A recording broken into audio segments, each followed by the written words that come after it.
Let me start by asking you, what are the main challenges and needs that Austria and Europe are currently facing in terms of migration? So for Europe and also for Austria, I see three things. The first thing and first huge challenge is the war in Europe. It's the war against Ukraine. The second thing is mixed migration flows, and the third thing is instrumentalization of migration. So you see that your situation of a country can change within a few days. We used to be a receiving country, and we thought these root causes for migration are far away and transcontinental. And within a few days, you see you are a first safe haven. This was not our assumption and our assessment that Austria could be a first safe haven, because we are not in the past. We have not been as close. Yes, if you go back to the 50s and 60s, but the recent years it was different. So within a few days, your situation as a country can change swiftly, and this is why we showed solidarity within the European Union. We as countries, member states in the European Union, to help the people fleeing the Ukraine. And this is the main challenge in these days. Today is the 11th of May 2022. The second aspect is mixed migration flows. This is one of the main lessons learned in the recent years, especially 2015, 2016, the so-called migration crisis. People fleeing their countries, trying to find protection in Europe or in neighboring countries. But of course, there are also people leaving their countries due to economic factors. And there we already talked about, or will talk about, the integrated border management at the external border. So let's talk about that later. And the third thing is instrumentalization of migration. We have seen that recently several times, last year by Belarus, and this is really challenging. And there you see you need to act in a coordinated way, because you need more strength to act against and oppose those actions of instrumentalization of migration. And this is how Europe showed that it's in the position to react swiftly and to find adequate and also strong reactions against the instrumentalization of migration. What are the main policy responses and achievements of Austria and Europe more widely when it comes to tackling those problems? So, of course, there's always space for improvement, but it's important to deduct and to listen and to also see which lessons were offered by the past. And if I start with the war in Europe, the war against Ukraine, it's important to help swiftly and coordinated in a coordinated way. And I think this is really and serves as a good example what we have seen the recent weeks, that the European countries are helping within the region, so are supporting the neighboring countries to Ukraine, but also Austria is more or less a neighboring country to Ukraine. So we are directly affected, and what is really good to see is that you see so much solidarity in our societies, in the respective societies.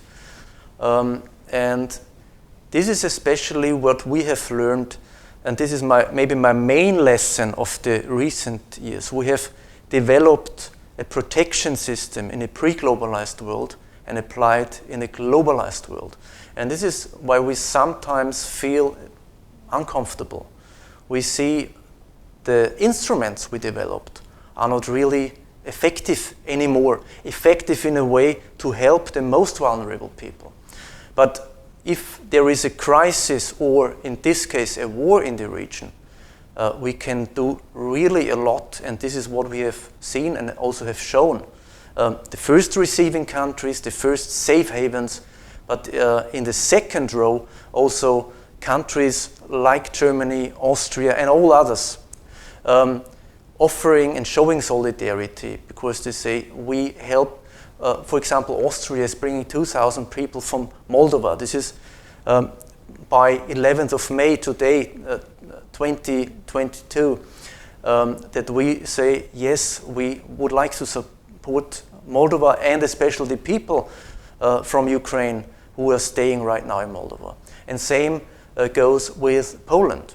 So it's the same approach. Yeah, and the second thing is that we have learned out of 2015 and the following years that there are mixed migration flows. This is also a huge challenge. How to assess at the external border who is in need of protection when it comes to protection in terms of the Geneva Flight Convention. And the second thing, and the second element in mixed migration flows, which people are economy driven, and how to assess it at the external border. And a lesson learned out of that mixed migration flows we, the European Union, the Schengen area is confronted with, is that you need integrated border management. We always say we need effective border management, but the most important thing is integrated border management, because only integrated border management makes border management effective. And integrated border management needs three elements. The first element is, of course, infrastructure, personnel at the external border, also technical equipment. This is really the hard elements of border protection. But there are two other elements that are highly needed at the external border.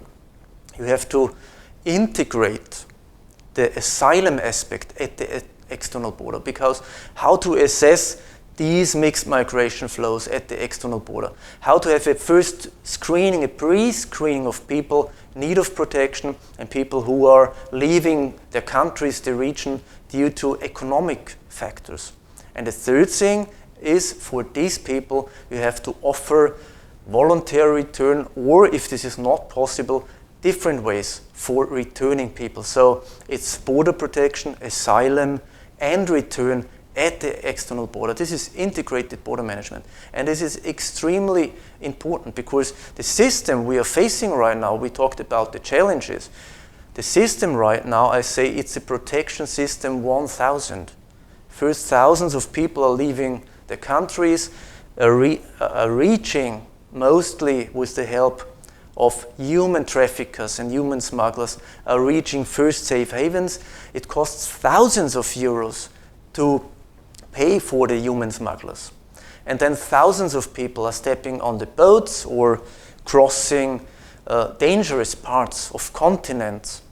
And then thousands of people are losing their lives on the way. And the rest, thousands of people, coming to Europe and stepping on our territory, and then moving onwards, usually to the north or to the west, thousands of miles. And this is a pre-globalized protection tool. It was established for regional migration flows and not for transcontinental migration flows. And I think this is exactly where we have to adapt our protection systems, and together in a European Union. And so we have to shift also our strategy, getting closer to the people in need of protection, so-called external dimension of migration. So helping the most vulnerable, helping the people in the region, or as close as possible. And the second element is the integrated border management I already mentioned.